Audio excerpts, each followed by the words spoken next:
फराद जख्मी हो गया है।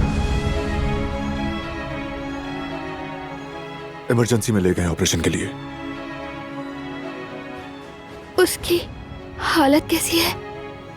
हालत अभी नाजुक है। तुम किस हॉस्पिटल में हो? बाबा जानते हैं। फराद पर हमला हुआ है। क्या? हाँ? वो सबको लेकर आ रहे हैं, तुम वहीं रहना।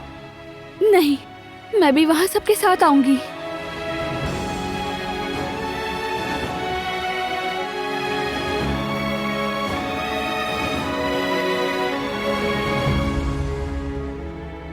हम मुश्किल वक्त का साथ मुकाबला करेंगे। हाँ बिल्कुल, हम मिलकर करेंगे। फराद ठीक हो जाएगा और फराद के साथ हम भी संभल जाएंगे। सब कुछ ठीक हो जाएगा, तुम बिल्कुल फिक्र मत करो।